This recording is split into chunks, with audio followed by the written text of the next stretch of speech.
Hey guys, and welcome back to Let's Play Skies of Arcadia. I'm Nye, and we are revisiting this game. We are at the top of Rixis right now, chasing after a robed figure who has been running from me for reasons unknown, and he has made his way up to this temple here, and climbed his way on up, so I think we should probably chase him.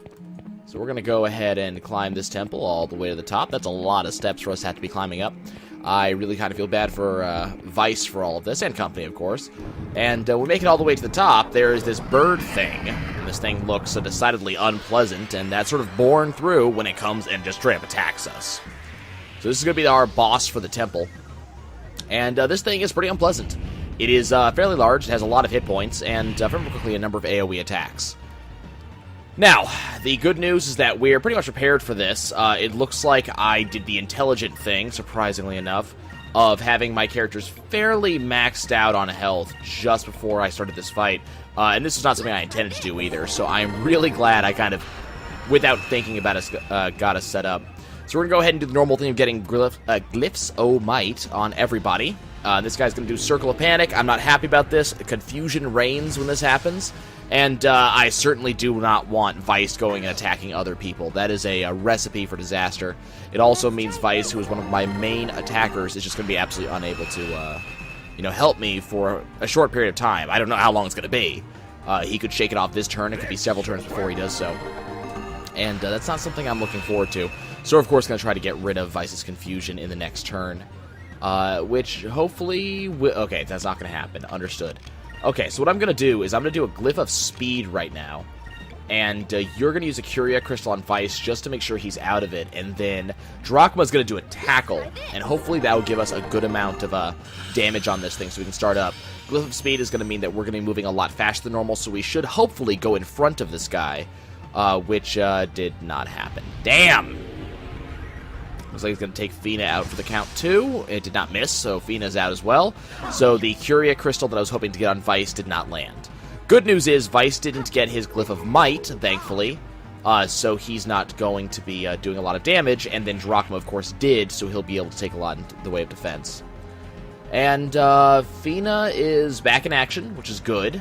I'm glad to see that. It looks like Vice was brought out of his stupidity by the power of Fina smacking him in the face. So that's good. We are back in action. We are ready and raring to go. And I would rather, of course, have Vice doing Cutlass Fury and doing about 1,000 damage, and keep some SP left over than do Drachma with 1,500 damage for 10 SP. So we're going to go with that. Vice is now up and ready to go. I'm kind of worried about more confusion circles coming down, though. It could cause a lot of problems for me and my team. Luckily, this thing is almost half dead already. Ring of Sleep is better than Ring of Confusion. I will say that. Sleep is okay, right now. I'm not gonna be too upset if this guy puts us to sleep. So we're gonna do this. It's gonna be a lot of damage. It's gonna drop on this guy's face pretty much immediately. We are already halfway done with killing him, and, we've taken, damage-wise, absolutely nothing. I'm not sure how much damage Drachma's going to drop. Not enough to kill him. But this guy is in a serious bad way right now, and if Drachma gets the counterattack off, he's dead. It's just that fast. This guy isn't really a hard fight, but I did expect him to put up a little bit more of a fight than that. So that is a pretty good indication that I'm definitely not over-leveled right now, because typically, you'd probably be grinding a little more than I have. I've been sprinting through the game, actually. I think I'm completing it faster than I probably ever have. And, of course, we do have the, there's a self-seed for us. We do have, we've done 100%, so we've gotten everything. But, we're going a lot faster than normal, so I don't know why that guy was so ridiculously easy. So they're done up here. They don't even reference the fact that the bird was there in the first place. And Vice comments the crystal is probably sealed in here. I don't see one, but I do see a lot of petroglyphs on the sides there. So Aka looks like she's looking at the wall, and she says the person on that wall looks like Fina. I guess if you squint and turn your head sideways, you might be able to see that. Maybe cough a little bit. But I don't know what the puppets around her are supposed to be. But Vice says that she's right. I guess apparently he can see it with that one eye patch that he has. But he wonders if this is that Quetya the villagers were talking about. And Fina says that we who have come from the Temple of the Silver Moon, which is apparently reading something or quoting something, we who have come from the Temple of the Silver Moon have sealed within the forests after the rains of destruction washed away the lands, the unsleeping giant Grendel, and upon his sealing, the green crystal was kept within these walls. She's reading from that pillar. It's apparently written in the holy language of the Silver Temple. The Sylvites must have inscribed these words when they were here, several thousands of years ago. So apparently these are the ruins of Rik'Talish, so why would the Sylvites come here? That's a very good question, Vice. I'm so glad that you asked. The rains of destruction nearly destroyed the Green Civilization. Nearly. Did not. Nearly. But even after the rains fell, Grendel still terrorized the lands for many generations to come, and the Sylvites came here to contain him. Grendel, of course, being the Gigas of the Green Civilization. I wonder if there's a reference that the name could be making. But they came too late, the Green Civilization was destroyed, and the people were reduced to a few primitive tribes of scavengers. I don't know how you could reduce them that fast, but, there you go. The people from that village probably thought the Sylvites were gods because they were able to contain Grendel, says Drachma, and he's probably right about that. I'm not sure what the other stuff on the back wall could be. It all makes sense now. That's why they thought Fina was this Quenya person. But it says the green crystal is kept in these walls, right? Well, where is it? Even Vice doesn't see where the crystal is, and apparently he could see that Quenya and Fina had looked alike. So Fina comes to you're right, it should be here. And all of a sudden, a sound is made, and Drachma is immediately on top of it. There's some dude. Drachma tries to grab him, fails, And Drachma says, don't let him get away. No, really, Drachma. No, we're just going to let him run away on his own. That's cool, that's fine. So Vice is the most awesome rail slide of all time, and then just grabs the dude. Gotta feel sorry for the guy. That looked like that was a high-speed tackle. Probably could have hurt. So, there's this guy, and he's there. Why? Tell us. So apparently, this is the ghost that Aka kept on seeing. The question is, who is he? Why is he following them? And he's apparently a high priest of Rik'Talish, so they knew, they know about this. He followed them all the way from Horteka, and he didn't follow them. He's been here for a long time. It's his duty to guard these ruins. So, Rik'Talish knew the ruins were here, obviously. If anyone tries to loot what's in these ruins or steal the sacred green stone, he is to contact King Rik'Talish. But we have permission to be here. He told us we could. The king knew where the Lost City was all this time. Yep, he's a liar. That's a thing. They figured out Isapa's riddle, and they found Rixis. I don't know how. I had the stones to open the damn thing. And here they found the sacred green stone. The king and Isapa were very happy because they could use a stone to stop the Valuans. So they knew about this before I even arrived. I don't know how they got here because I have the stones, but, there you go. And Fina says, stop the Valuans, you aren't going to. Well, yes, they are going to awake Grendel. And even the high priest knows about it. This is probably a really bad thing. And here goes Drachma again, aiming his fist at someone's head. Do you want me to crack your skull? So he's scared. He's going to tell us the deal. The king of Isapa said that the sacred green stone had the power to awaken the giant, and if the giant were to come, he would chase the Valuans back to the eastern skies, and they'd be safe. That's probably a really bad thing, and even Vice is surprised. So we're probably all kinds of screwed here, because we've been trying to stop these giants from being awakened, and so far we are 0 for 2. And they have apparently found the location where this would happen. They're already working on this. So apparently, we're the distraction here, and King Rik'Talish is going to summon this mighty giant. Awaken, I hold the sacred green stone, command you destroy their enemies. Yes, yes, yes. Dude, your headdress is silly. I probably shouldn't be saying that to someone who's holding the sacred green stone is about to summon Grendel. Like, even the animals are just like, oh, screw this, we are out of here. They're not, they don't want to deal with this.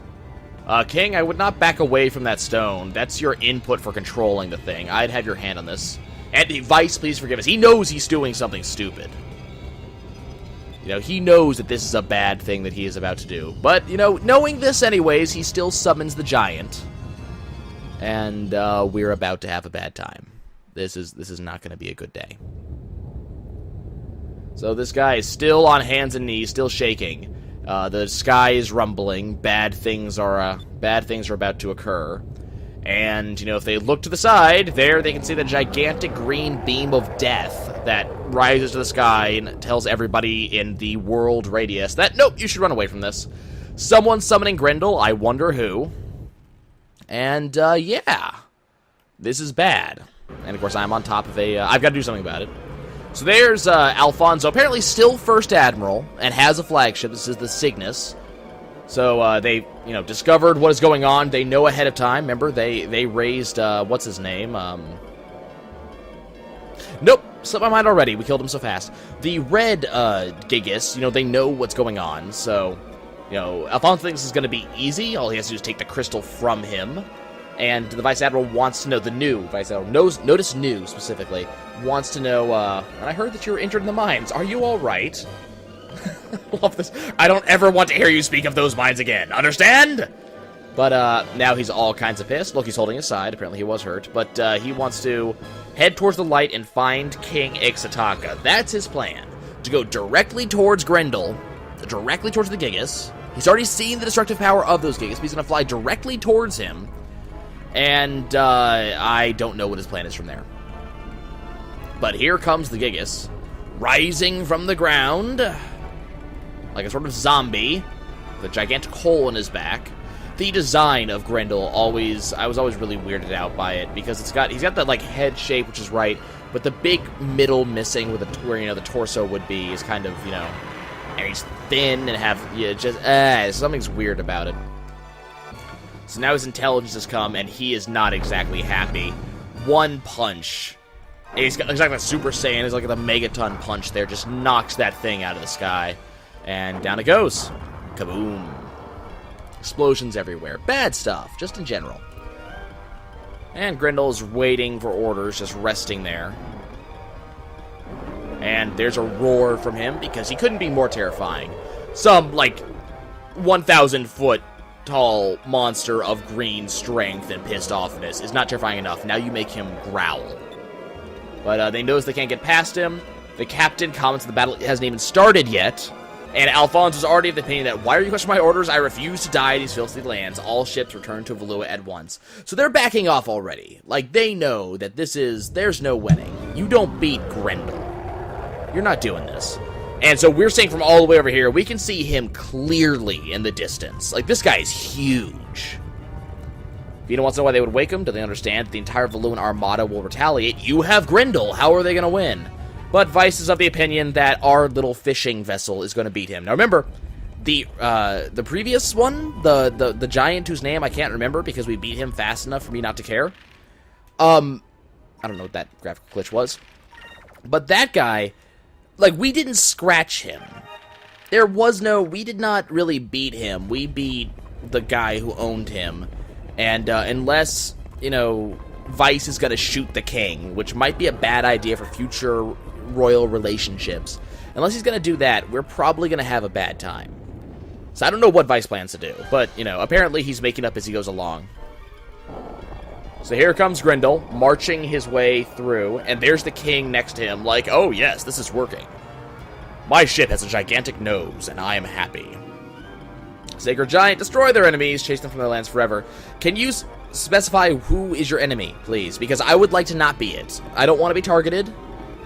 DeLoco, it looks like Grendel's awake. Yes, he doesn't look particularly scared of this. But apparently the experimental Moonstone Cannon is ready. And DeLoco says it's time for him to test out his newest weapon. And they're going to target King Ix'ataka's ship as opposed to the Gigas. DeLoco says the Gigas only follows the commands of the person holding the crystal. And if they destroy King Ix'ataka's ship, the Gigas will be defenseless. This is what happens when you cross him. Fire the Moonstone Cannon. Gigantic thing opens up in the front of his ship and just fires this beam of, destruction. Misses, apparently, because they can't aim, but bad things occur. Is that ship still up in the air? Maybe? The ship's still up. The king is passed out, apparently. Potentially dead. That could have happened too. Isapa realizes that he passed out. They must retreat. He was controlling the Gigas, but until he wakes up, it's going to destroy everything in its path. So apparently there's a mental link of some sort between the one controlling it and the Gigas itself. So I don't know if that means if you killed the king, the Gigas would die, but all of a sudden the one red eye glows, the Gigas twitches. This is not signs of a super weapon in full control of itself. It seems to go lax, but I don't know. It looks like it's getting ready to just relax and just fall down and go to sleep for a while, which could be a wonderful thing. But the twitching worries me. That's generally not a sign of good. Uh-oh. The Gigas is upset, and it just knocked an island out of the sky. Not a small island. That's a big island. and it broke it. Now it has a headache, and now it's very upset. You don't want to make him upset. That's a bad thing. Of course, DeLoco looks absolutely happy. He thinks there's still some fine-tuning to be done on the Moonstone Cannon, but he's sure Vice has seen the Gigas, and he's on his way to fight him, so apparently he's going to stand between me and the Gigas. DeLoco comments that he's here, he's been waiting for this, and that it's time for Vice to die. Wait till we feel the power of the Moonstone Cannon. You know, brag, bag, brag, blag, blag, blah, blah, blah. Yeah, that's, we're going to be helping him test out his greatest creation ever. You know, I don't know. I don't know about that. That doesn't seem like a big deal. So Griddle's in the range, and there's a ship in front of it. It's DeLoco. Woohoo! Okay, so, you know, it looks like we'll have to get past DeLoco first. Look out for that cannon. Of course, yeah. Bring it on, DeLoco. Wonderful stuff. So this is going to be probably a little bit harder for us to do. We're going to have to keep our HP up.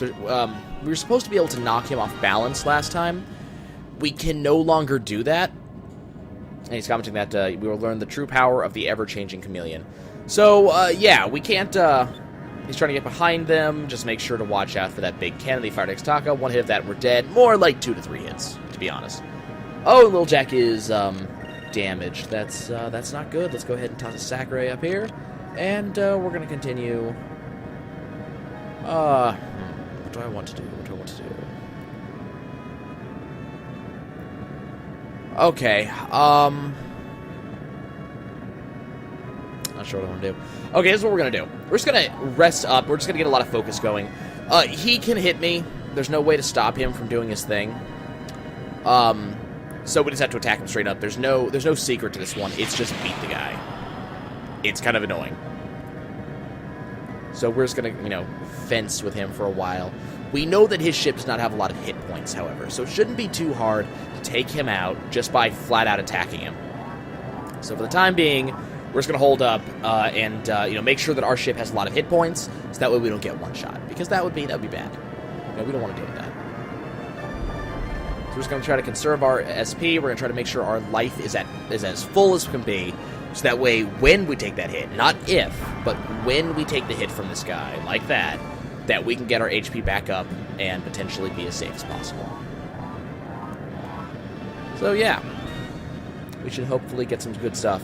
So what I will do is the next turn, and you know, as many turns as possible, I will make sure that I have, he's going to keep on shooting us with the handgun, and it does a fair amount of damage. But I'm going to make sure that I get Ankrum up, so we'll be as defended as possible. So they're going to fire the Moonstone Cannon. We can't knock them off balance if he's not moving, and we're going to have to feel the power of that cannon. They've stopped. Looks like we got something up his sleeve, but now's our chance. We must hit him as hard as possible. We're going to take a bit of a beating.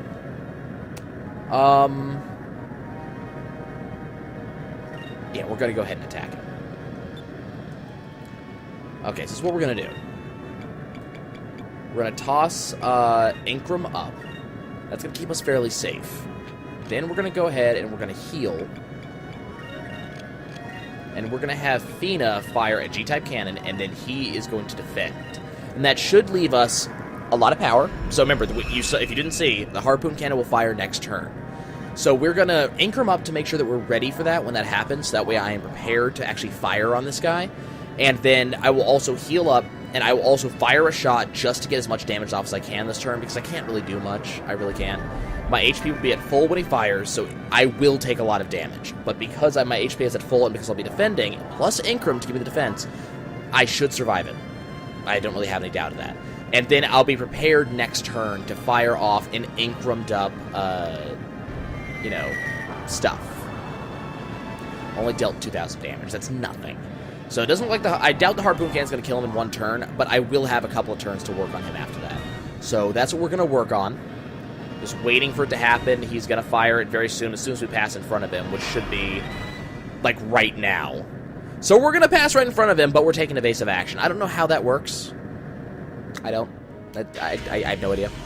So here comes the test cannon. And there it goes. And we are stuck kind of in the middle of it as it fires. That beam goes on for a long ways, apparently. So what did we take? We only took 3,000 damage. I mean, his torpedo did more damage than that. They're just sitting there, probably use up too much energy in that last attack, and that gives me a chance to do my attack. So we're going to fire basically whatever we can Yeah. And then we're going to go ahead and focus up so that way we have actual energy to use in the next run. But he's going to be, I think he's just out this turn. I don't think he does anything. And this gives me time to do a lot of damage. Again, I have Incrum up, so I can do just a tremendous amount of damage this turn. You know, I would hope this would break the Moonstone Cannon because we're, like, shooting it from behind all the way up the middle. Doesn't quite work that way. And unfortunately, we only dealt about 12,000 damage. I know only, but remember, we did about 22,000 damage the last time we did this. So, you know, that's not exactly as much as I would like. It looks like we're going to have to survive a couple more turns against him, which is not exactly the biggest deal. But it's more, you know, it's more potential damage than I would like to take. So now we're going to start fencing with him. And we're just going to have to keep in mind, you know, have some SP available to us at all times. That way, if we get a chance to do a harpoon cannon, we can. But I believe we're just going to... That was a fair amount of damage off that torpedo. So the torpedo did almost as much as the Moonstone Cannon did. Keep in mind, I was defending that turn. But, yeah, we got to make sure we have enough SP. You know, the turn before, we'll know that we're about to go into that turn because he'll fire his Moonstone Cannon. And we'll know he's going to fire his Moonstone Cannon because we'll be given the option to either stay close or back off. But, so we'll be able to plan ahead. So they've stopped again. What should we do? We're going to take a chance and open fire. So we're going to do basically the same thing we did last time. But it looks like, unfortunately, we're not going to have really the opportunity to do much to these guys. So I'm going to have Aka toss us a Sakurais up here, and then I'm going to have Fina fire a 5-inch cannon like this, and the Drachma is just going to go ahead and do a defense. This should hopefully do... Unfortunately, we missed the G-type cannon. That sucks. That was going to be the most damage we could have done, which is a really big pain in the butt. But we will have the sub-cannons. They will be doing some damage, and the good thing is, when you're doing sub-cannons, they can fire on turns that you're not doing anything, that you're unable to do anything else. And those miss, too. The guy is stopped, or he's supposed to be. Like, he is supposed to be still and preparing to fire that cannon. How am I missing? How do you not hit a target that's standing still? That makes no sense. But that's fine. So we'll fire some 5-inch cannons. We only did 320 damage. That's nothing. Like, that's a very small amount. And it sounds like there's potential for us to take a lot of damage here. He fires off a torpedo. We take 3,000 damage. Big whoop. That's not a big deal. I'm more scared of that Moonstone Cannon. I'm kind of waiting for that to fire off. Which should be... Is that this turn? I'm not entirely sure that's this turn. No, he's pegging us with the handgun. Okay. Well, we didn't take all that much damage, and, you know, now we can start preparing, but I was so sure they didn't want to know why the Moonstone Cannon's didn't fire. Last blast nearly drained all the energy. They must recharge the cannon. They think that they should do something else, but he doesn't want any excuses. Fire the Moonstone Cannon. Okay. So the Moonstone Cannon will fire next turn. So what I need to do is I need to fire the G-type cannon here. We're going to fire the shock torpedo here, and we are going to fire the 5-inch cannon on this turn. And then he is going to do this. So I'm going to take some damage this turn. It is going to happen. And the next turn, I'm going to have to, you know, heal up from it. But I'm stacking as much damage as I can on that command turn to make sure that, you know, that's the time I'm pretty much guaranteed to get a hit in, and it's pretty much guaranteed to do a lot of damage. And that's what I want to see. So we'll take damage this turn. But I'm hoping, you know, we were at fairly close to full health, you know, for the most part. So hopefully we'll be able to survive, especially whatever he puts out this turn, and then I will full heal on the next turn. That was a scary... Okay, that was actually kind of frightening. Wow. If he does that again, I'm in really big trouble. I'm in really big trouble if he does that again. Oh, God. Okay, come on. You know, don't let him fire again. Don't let him... Okay, they're awaiting orders. Good. Okay, that was scary. Let me get my command turn in. Let's get out of here. Let's be away from this. So a lot of stuff hits. We dealt about 5,000 damage, which is great. I'm going to get hit. They're going to shoot me, aren't they? No, they're awaiting orders. Oh, God. Okay, that was... Wow. Okay, that was really... That was frightening. Okay, so... wow. Okay, what do I have that I can use? Okay, so... We're going to defend on that turn, obviously. We're going to drop a Sakurais right here. I need to have Incrum up, and then we need to focus. So this will mean the least amount of damage taken, the most amount of damage done next turn, and hopefully next turn we can beat him. But, God, that was so close. That was so close. If he hadn't been awaiting orders those 2 turns, I would have been blasted out of the sky. Like, that would have been an instantaneous loss on my part. That was scary. So we're just waiting for the heal to come up. I'm kind of concerned he's going to do something stupid like that will take me out. Oh, wow. Okay, so we lost. I should have put the heal earlier. Okay, so when we lose, if it's a random battle, the game's over. But if we're in the middle of a storyline specific, especially boss battles, we have the option to say, I never give up, and then we can continue. Unfortunately, we have to start the battle over again. I was kind of hoping not to do that. I wanted to get other stuff done this episode, but, you know, we're going to be doing just the Chameleon. This is actually a battle, I mean, I'm not going to pretend. This is a battle that I have actually lost multiple times. Like, this isn't the only time I have lost this battle. It happens fairly often. So, it was always a possibility, and I made the extreme play mistake of not healing immediately. Because there was always the chance he was going to do that. But, darn. Okay. Okay, so we're just going to fight back, and we're going to do the same thing we did last time, just hopefully with less fail. And I'm going to focus a little bit less on, like, I'm going to focus a little bit less on dealing damage, a little bit more focus on living, because that's, of course, the important thing. That's what we need to do, is we need to survive this. And it shouldn't be that hard. We were literally one turn away, and that's what kills me about this, is we were one turn away from winning. So that was... terrible play mistake on my part. I'm sorry, guys. Again, that was my fault. But hopefully this won't take too long.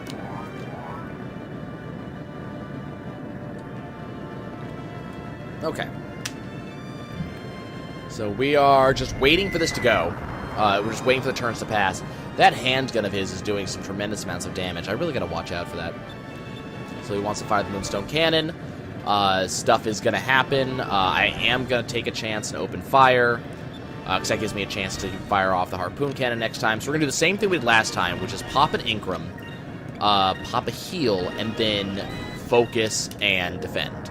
It might not be the exact same order as it was last time, and I might not have the exact same amount of SP, but this is the general idea, and all we really care about is not the... We don't care about the Harpoon Cannon as much as we care about actually... Or no, we don't care about the... We care about the Harpoon Cannon, not the additional shots. I mean, it's not important that we fire the G-type cannon. It's important that we fire the Harpoon Cannon and that we get an Incrum shot off. So that's going to be my... That's what I'm attempting to do here, as, you know, you may guess. So we're going to wait. This is a survival mission. And we got to make sure that we actually do that. So... Let him do his thing, take his aim.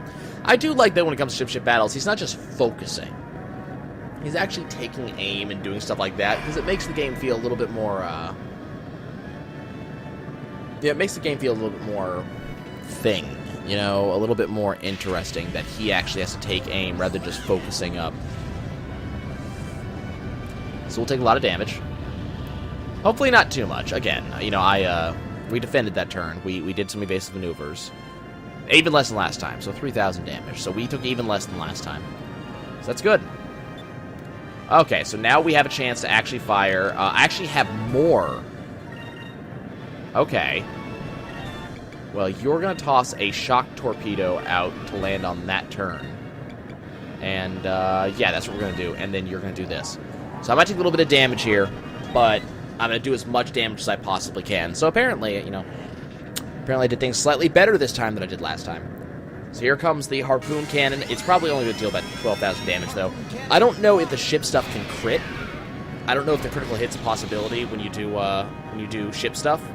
Yeah, so 12,000 damage. So we dealt about the same amount. So I'm going to try to get a couple hits in before the next Harpoon Cannon, because I want the next Harpoon Cannon to actually kill him. And that was good. 3,000 damage is good. 3.5 is even better, and that's what we actually did. So, you know, we're doing a little bit better. He's firing off his torpedoes. Fantastic. I'm going to fire off mine as well. I'm kind of amazed that a fishing vessel like the Little Jack actually has torpedo bays. That is kind of surprising. Okay, so he's going to fire a couple shots at us. That's 3,000 damage, so we're at about half health. So I definitely want to take a chance next turn to heal myself, probably as early as possible. So there's a shock torpedo, which appears to come, like, out of the cabin somewhere. Maybe out of a smokestack of the engine, maybe? We shoved it in there and let the engine ignite it? I don't know. I don't know what the paraphernalia is on the Chameleon. They've stopped. We're gonna take a chance to open fire again, because this time we kind of know we kind of know the score, that they can't do anything against us. So we kind of know what's going up, and I'm gonna make sure to do as much damage as I can, because we know that, because, you know, I forgot about that last time. I'll try to take that chance, that way we can kind of peg them, because we know next turn's when a lot of the damage is coming. So this turn we'll heal up, and then we'll be prepared for next turn where we can heal again basically as soon as possible. So do a little bit more damage here. There's our heal, so that's going to get us back up to full, which is important. The little Jack has just so little health that just sort of anything that hits you kind of knocks you for a loop. And, I mean, this is general for an RPG. Like, this is a normal thing. But, you know, you kind of feel it with the little Jack. Especially when you're firing when stuff's firing at you, like the test cannon. I mean, that's a thing. So we've got some torpedoes in the air. You can only have one in the air at a time, by the way. I don't know if you were curious about that. So that's why he's firing one, and then the next one hits at the same time, because you can only fire one at a time. That's cool. Unless you have, of course, 2 torpedoes, but each torpedo bay can only fire 1 torpedo at a time. We took a lot of damage from that. That was mildly impressive. So, you know, they can't fire the Moonstone cannons. They have to charge again.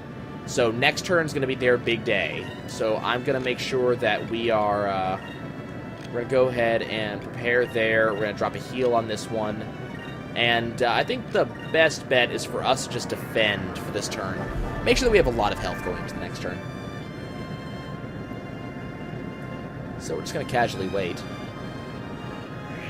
Here comes some more torpedoes. Yeah, there's no... I don't think there's any way of knowing exactly what type of weapons an enemy ship has. Especially considering a lot have special attacks. I mean, you know, there's no good way of knowing. This guy, for all I know, he has 2 torpedo bays.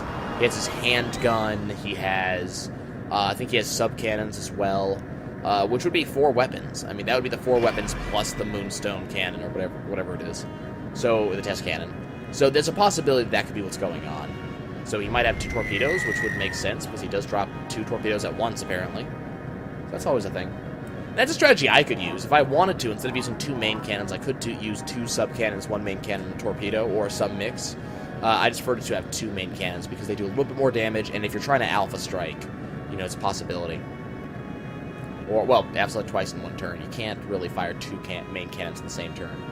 Okay, so this is going to be the big turn. This is the big deal. This is the day that we're going to have some trouble. So what I want to do is I want to fire that. And I want to fire that. And I want to I want you to sack raise up here. And you guard on that turn. This will give me some damage on him. Not a ton, but it will give me a little bit more damage going for the next couple of turns. Enough to get something going. And then, of course, we will also then have, you know, the harpoon cannon firing next turn, and that will hopefully take him out, and then we'll be done. Hopefully.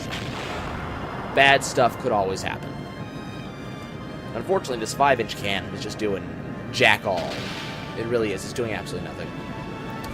So, yeah. So we're just going to wait. Waiting patiently. So there's some damage, like 2,500 damage is nothing to scoff at. He will do his Moonstone cannon, and next turn I will be able to fire back with the harpoon cannon. And we'll be done. It'll be easier than it was here. So I will say it does really suck that we had to do this twice. So here he is. Here he fires. Little Jack takes a beating. It weathers through. The little Jack is a badass. You gotta remember that. This ship is awesome. Gotta remember that. But then we take our evasive action. So that was that. And now it is time for us to retaliate. And this is where we fire everything. Because this is kind of an all-or-nothing thing. Like, there's no... You know, we can't allow that to happen again. Okay, so let's... Hopefully the harpoon cannon will take him out. I mean, that's my hope. I have no reason to doubt that it will happen. But here we go. So we're hoping for 12,000 plus damage. Now keep in mind, I did not get Ankrum going this turn. But it does deal 8,000 damage. Almost 9. So that knocks him out. Now notice he does control his drop. So he's still there. We didn't beat him permanently. But we did get a rather lot of experience. So people did level up. Excellent. No real drops or anything like that. But we're good. And Loco is going nuts again. Amazed he lost twice. There's his nuts going. Must be a dream. Has to be a dream. And he passes out kind of as usual. The vice captain can't believe what's going on, and says they can't basically get us, and it's back to Valua with them as well. So that is the entire Valuan fleet that has gone back. And that leaves just us. Kind of sad. Okay, guys, so Doloco's retreating, and so am I. I will see you guys next time when we will finish up in Ix'ataka. I will see you soon.